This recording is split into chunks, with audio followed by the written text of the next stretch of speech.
Hello everyone and welcome back to Always Watching. Today we're discussing The Boys Season 4 finale, and that was a chaotic but extremely well executed last episode.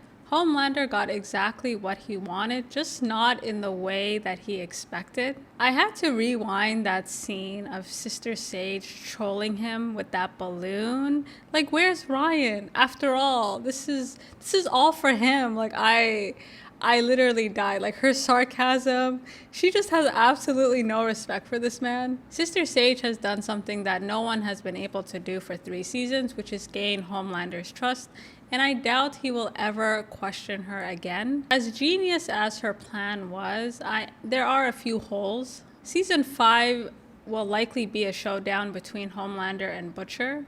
Last episode, Homelander made his move with the Deep and Black Noir, and now it's Butcher's turn to return the favor with that deadly virus. Butcher's character arc has been great. He has spent this entire season literally fighting off his demons. He's decided that he's done with the boys, and I thought it was very telling that he could only use his powers for evil. And that's because he is evil. And also, he looked a lot better when he made the decision to commit genocide. And I thought it was very telling that he only started to feel better when he stopped doing the right thing. I thought the whole bit with the shapeshifter was great. What that evil woman said about how everyone has their reason and their justification, and how basically everyone feels like they're the hero in their own story, pretty much applies to every character on screen. They have all done these horrible things to the point where taking out Homelander, it almost doesn't matter, because the end result is something worse. Before Butcher decided that genocide was the answer, the boys had actually come to a possible solution through Victoria. As Sister Sage said, Victoria would have made a terrible puppet president. She was impossible to control. However, she might have been a useful tool for the boys, especially considering her motivations was her daughter Zoe. And I can't imagine watching her mother being ripped in half is gonna end well for anyone. Again, Butcher's decision to kind of do bad all by himself, there's no hope. Right? He's not going to change his mind. He literally drove off in the darkness, and his wife's voice is completely gone from his head. He's no longer appearing to talk to him, and that to me signals that he just doesn't care anymore. He doesn't care about Ryan. He doesn't care about anything. However, I do have to give some credit. Like, he really was trying until his dying breath before Grace's raggedy behind forced all that information down Ryan's throat. Ryan's reaction was not at all what I was expecting, and I think he has a lot of emotional intelligence, and he's very empathetic. He knows his father is a monster. However, he also he also sympathizes with him. For a moment, I really thought it might be over for Ryan. Like, the way that Homelander was screaming at him, I thought he was gonna laser him in half. And again, Ryan is he's not as petty as his dad. He does recognize that a lot of Homelander's upbringing in this lab to be used as a tool to make this company a profit, that would make anyone crazy. It doesn't justify anything Homelander has done. However, he does understand how someone could get to that point. And I think where Grace went wrong is she tried to decorate her intentions with love, when in fact all she would have done to Ryan is the same as his father, just abuse him and use him as a weapon to advance their goals. And I do like that Ryan is exploring all his options and he's not easily swayed. On the one hand, governments use soups to advance their own agenda, to gain more power. And at the same time, these companies also use soups to gain profits. Like, both are terrible, terrible options. And I think the boys could have been, again, an alternative before Butcher decided to step in. And I thought what Huey said about not fighting fire with fire was definitely the right thing to do. However, by the time he figured this out, it was too late. In terms of Sister Sage, watching her plan unfold, I imagine she had several alternative endings, because I don't think she could have predicted that Victoria would die.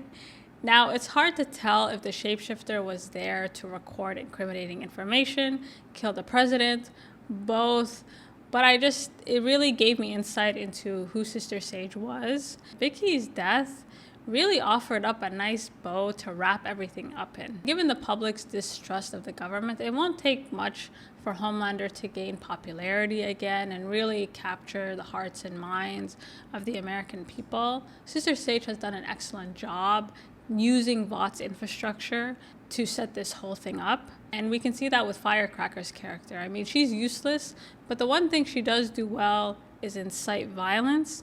And she is very loyal to Homelander. She will do anything for him.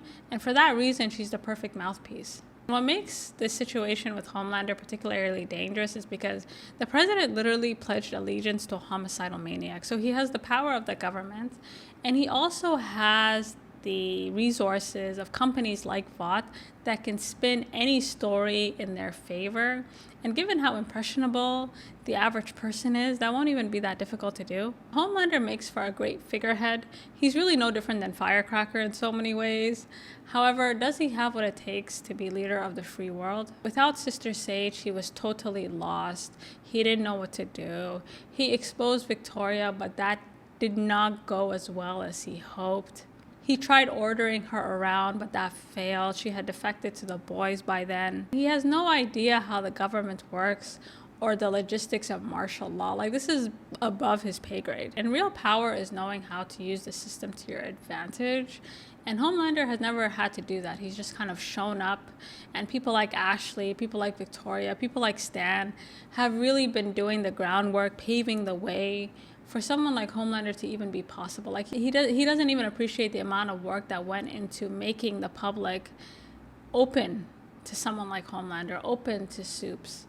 That is like a propaganda machine. And seeing Homelander sitting there in his own pity in that room, I honestly, it was spectacular. And then watching how his emotions changed when he got the call, I'm just like, this man is just on thin ice. I wonder how his perception of Sister Sage will change now that he knows that he gravely underestimated her. And not only has he underestimated her, he's dependent on her to maintain his power because he now realizes that without her, none of this would be possible. And I think one of my standout scenes was when Vicky was talking to Homelander and she's like, put Sister Sage on the phone. Like, maybe she can think of something. Like, this man, he outside of being, he's a soldier. He's built to take orders, not to give them. And to make matters worse, he has no idea what's next. Now, what is phase 2? Your guess is honestly as good as mine. I have no idea. So far, it seems like Sister Sage has accounted for everything. Were there a few mishaps? But was it enough to derail her plan? No. That was what was terrifying. The way she was talking, she's like, listen, some things went wrong, but overall, the idea was great. We got there. One thing is for sure, season 4 is the end of an era. It's the end of Homelander's time as Vought, as this celebrity superhero that makes people smile and laugh. Now he is a Supe with enough power and popularity to change the world order as he sees fit. What happens to Vought? Honestly, who knows? They basically purged the entire company.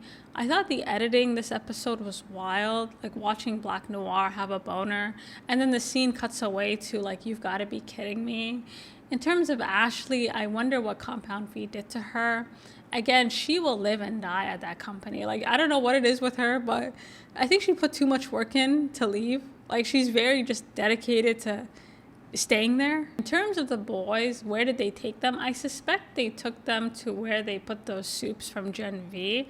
And if you haven't seen Gen V, I strongly suggest you watch it because I think those storylines will merge in season 5. I think The Boys is heading towards a very love it or hate it series finale. Homelander is a very, very tricky character because he is the show. However, he is one of the worst villains we have seen on TV. He is a terrible person. A lot of things have happened to him, but again, every villain has their reasons. He has managed to get everyone to stoop to his level. Now, how or if they take him down is the difference between The Boys being one of the greatest shows on TV or one of the biggest disappointments ever to air. So you guys let me know what you think, and until next time.